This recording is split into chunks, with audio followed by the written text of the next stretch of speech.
The massive alien armada stretched across the void like a metal storm. 3,000 warships from the Galactic Council hung in perfect formation outside Earth's defensive perimeter. Their hulls gleamed with energy shields that had never failed in 1,000 conquests. Admiral Kane stood on the bridge of the battleship Thunder, humanity's flagship. His weathered face showed no emotion as he watched the incoming fleet. Around him, only 300 Earth vessels waited. The numbers looked impossible. "Sir?" "They're broadcasting," Lieutenant Adams reported from the communication station. "Put it through," Kane ordered. The view screen filled with the image of Supreme Commander Vox, a tall creature with silver skin and 4 arms. His voice boomed through the bridge. "Humans of Earth, you have refused to join the Galactic Council. Your isolation ends today. Surrender now, and we will show mercy. Resist and face annihilation." Kane stepped forward. "This is Admiral Kane of Earth Defense Command. We declined your generous offer. You want Earth? Come and take it." Vox's face twisted in what might have been amusement. 300 ships against 3,000? Your species is more foolish than our reports suggested. So be it. The alien fleet surged forward in perfect synchronization. Their formations were textbook perfect, each ship covering another, creating overlapping fields of fire. It was the same strategy that had conquered 100 worlds. "All ships, execute pattern Wolf," Kane commanded. The Earth fleet scattered like startled birds. Ships dove in seemingly random directions, breaking every rule of space combat. The alien gunners hesitated, confused by the chaos. Then the humans struck. Small Earth fighters, barely visible on sensors, erupted from hidden positions among the debris fields. They weaved between the massive alien battleships, targeting sensor arrays and communication nodes. The alien formation began to fragment. "Impossible," Vox shouted over the communications. "Your ships are too primitive for such maneuvers." Kane smiled grimly. "You studied our technology, Commander. You should have studied our history." The Thunder rolled hard to starboard, its railguns firing solid projectiles that punched through shields designed to stop energy weapons. Other Earth ships followed suit, using kinetic weapons the aliens had dismissed as obsolete. On the alien command ship, warning lights flashed red. Vox watched in disbelief as his perfect formation crumbled. His ships were more advanced, but the humans fought like demons. They rammed damaged vessels into his cruisers. They used their own ships as weapons when ammunition ran low. "Admiral, they're regrouping," Adams announced, forming a concentrated assault pattern. Kane nodded. The aliens were learning, adapting. Good. Let them think they were winning. The Galactic Council forces pushed forward with renewed determination. Their superior numbers began to tell. Earth ships exploded under concentrated fire. The Thunder took hit after hit, its armor buckling. "Sir, we've lost 40% of our fleet," someone reported. "Hold the line," Kane ordered calmly. Vox's image appeared again on the screen, triumphant now. "You fight well for primitives, but mathematics cannot be denied. Surrender, Admiral. Save what remains of your people." Kane looked at his chronometer. "Right on schedule. Commander Vox, you made 2 mistakes. First, you assumed we only had 1 fleet." "What?" Vox's 4 eyes widened. "Second," Kane continued, "you assumed Earth was defenseless while this fleet was here. Behind the alien armada, space itself seemed to ripple. 10 distinct groups of ships materialized from hyperspace, surrounding the Galactic Council forces. Each fleet was the size of Kane's original force, but fresh and ready for battle. Jump signatures detected. An alien officer screamed in the background of Vox's transmission. Multiple fleets. They're everywhere. Kane stood straighter. "Supreme Commander Vox, I am authorized by Earth Defense Command to offer you terms of surrender." You have 60 seconds to comply. The bridge of the alien command ship erupted in chaos. Officers shouted reports of Earth ships appearing from nowhere. Vox stared at the tactical display, showing his fleet now completely surrounded. This is impossible. Our intelligence said you had only one fleet. 60 seconds, Commander, Kane repeated. The 10 Earth fleets held position, weapons locked onto the confused alien armada. What had been a certain victory for the Galactic Council had become a trap. Vox's silver skin had turned pale gray. He looked at his tactical display one more time. Seeing the hopelessness of his position, the hunt had become the hunted. Commander Vox stared at the tactical display in horror. 10 Earth fleets surrounded his armada like wolves circling wounded prey. His 60 seconds were running out. Supreme Commander, what are your orders? His second-in-command asked, voice shaking. Before Vox could answer, the 10 Earth fleets began to move. Each one fought differently, like they were 10 different militaries altogether. The First Fleet, led by Captain Ross, attacked from above with long-range missile bombardments. Thousands of warheads streaked through space, overwhelming point defense systems. The Second Fleet, under Captain Miller, came from below with heavy battleships, their armor thick enough to ram straight through energy shields. They're not coordinating, Vox's tactical officer shouted. Each fleet uses completely different tactics. But that was the genius of it.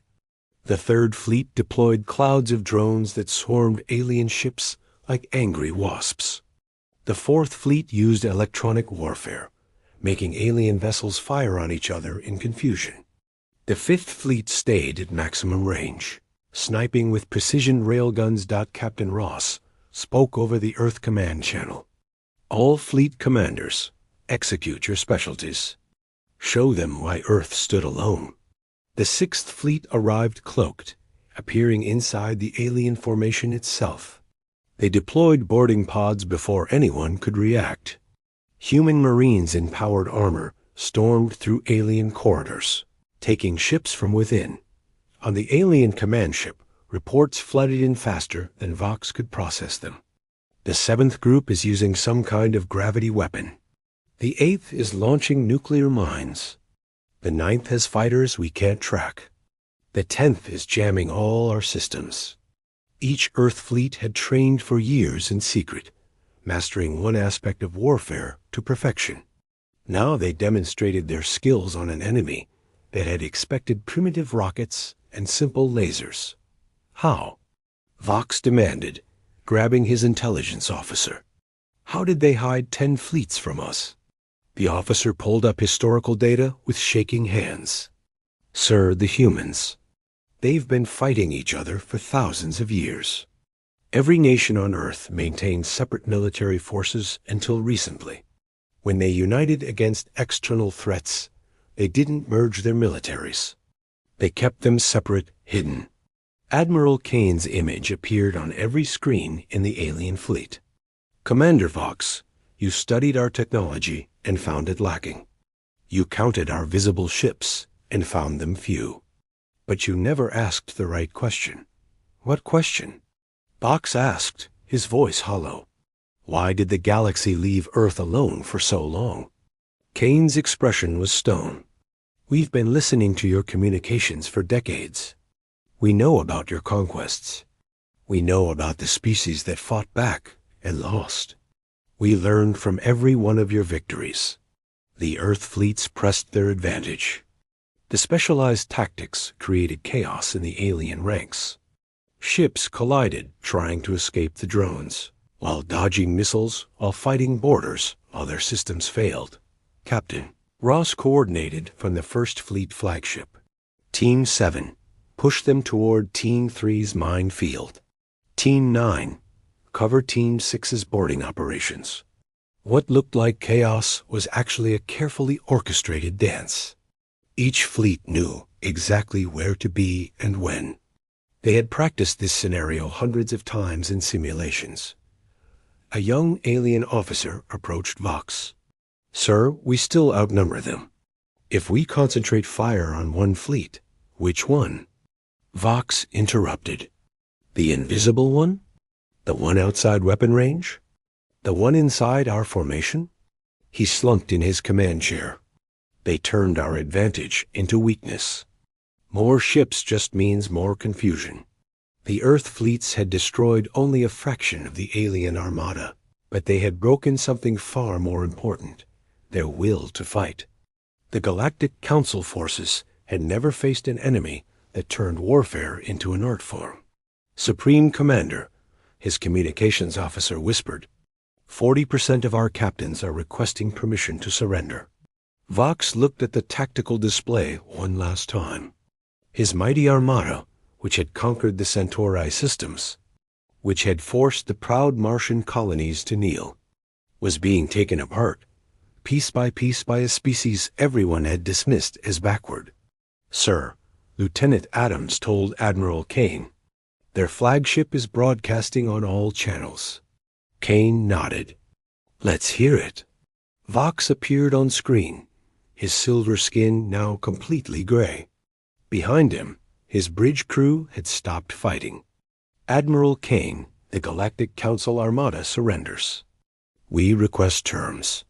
The Earth fleets ceased fire immediately, maintaining their positions, but holding weapons ready. Kane spoke clearly. Commander Vox, prepare to receive boarding parties. Your ships will power down weapons and shields. Any resistance will result in immediate destruction. Understood, Vox replied, then added quietly, we should have left Earth alone. Yes, Kane agreed. You should have. 3 days after the surrender, the Great Council Chamber aboard Earth Station 1 hosted the most important meeting in galactic history. Commander Blake, Earth's chief diplomat and former military strategist, sat across from Supreme Commander Vox and 50 representatives from the Galactic Council worlds. The defeated alien fleet remained, under guard by 3 of Earth's 10 fleets. The other 7 had returned to their hidden bases, locations still unknown to the galaxy. The terms are simple, Blake began, his gray hair and calm voice giving him an air of authority. Earth will not conquer your worlds. We will not demand tribute or slaves. But things will change. Vox leaned forward, his 4 arms resting on the table. You defeated us completely. Why show mercy? Blake smiled slightly. Because we've seen what happens when victory leads to oppression. Earth's history is written in blood, Commander. We learned from our mistakes. He activated a holographic display showing the galaxy. The Galactic Council ruled through fear. You conquered worlds that couldn't defend themselves. That ends now. Ambassador Torres from Earth's diplomatic corps stood up. Every species will have the right to develop at their own pace. No forced integration. No technology theft. No military conscription of defeated worlds. That's impossible, protested an alien representative. A blue-scaled creature named Krill. Without central control, there will be chaos. There will be freedom, Blake corrected. Earth will maintain peacekeeping forces at key locations. Not to rule, but to prevent exactly what your council did to others. The hologram shifted, showing trade routes and defensive positions. Any species that attacks another will face all 10 Earth fleets. We won't pick sides in peaceful disputes, but we will end military aggression. Vox studied the human commander. You're making yourselves the galaxy's police force. No, Blake shook his head. We're making ourselves the galaxy's referees. There's a difference. Over the following hours, Blake outlined Earth's vision. Each world would govern itself. Trade would be free and fair. Technology sharing would be voluntary. Most importantly, no single power would dominate others again. What about our military forces?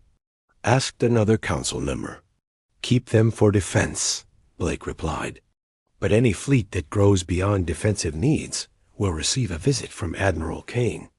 The mention of Kane's name caused visible reactions around the table. The admiral who had orchestrated their defeat had become legendary in just 3 days. Ambassador, Torres presented documents on data tablets. These are the new galactic accords. Sign them and your worlds remain free. Refuse, and your military capabilities will be permanently removed. That's not a choice, Vox said bitterly. It's more choice than you gave others. Blake responded evenly. As the alien representatives reviewed the documents, Vox asked the question that haunted him. How long have you been preparing for this? Blake exchanged glances with Torres. The truth? Since we detected your first conquest 60 years ago. We knew contact was inevitable. 60 years? Krill gasped. But your technology. We hid our advancement, Torres explained. Every breakthrough, every new weapon system, every fleet we built, all hidden. We let you see only what we wanted you to see. Blake pulled up historical records. Earth has 3,000 years of recorded warfare. We've made every mistake possible. We've seen empires rise and fall. We know what happens when power goes unchecked. He showed images of Earth's past, world wars, nuclear destruction, rebuilt cities. We nearly destroyed ourselves multiple times. That's why we united. Not out of hope, but out of necessity. And when we detected your empire, we knew we had 2 choices. Join as servants or remain free. So you chose war, Mox said. We chose preparation, Blake corrected. You chose war when you came to our door with threats. The room fell silent. Finally, Vox picked up the stylus and signed the accords. One by one, other representatives followed. What happens now? Krill asked. Now we rebuild, Blake said. Earth will share defensive technologies with any world that wants them. No one should be defenseless. We'll establish trade networks that benefit everyone, not just the strong. Admiral Kane entered the chamber, causing several aliens to step back nervously. He addressed them directly. The 10 fleets will patrol in rotation. You'll always see 1 or 2, never knowing where the others are. But know this, we don't want to fight. We want to explore, to trade, to learn. And if someone breaks these accords? Vox asked. Kane's expression hardened. Then they'll learn why ancient Earth myths spoke of humans as demons in war, but angels in peace. We can be either. The choice is yours. Over the following weeks, the new order took shape. Former enemies became cautious trading partners. Worlds that had lived in fear began to hope. Earth's fleets became symbols not of conquest, but of protection. Commander Blake stood in Earth Station 1, watching the alien delegates depart for their worlds. Torres joined him at the observation window. Think it will work? Torres asked. Blake watched the stars. It has to. We've shown the galaxy our strength. Now we must show them our wisdom. Outside, the mixed fleet of Earth and alien ships departed together, heading toward a future no one had imagined. The age of conquest had ended. The age of cooperation had begun. And throughout the galaxy, worlds whispered the same truth. Earth had been left alone for a reason. Now everyone knew why. The end. Asterisk.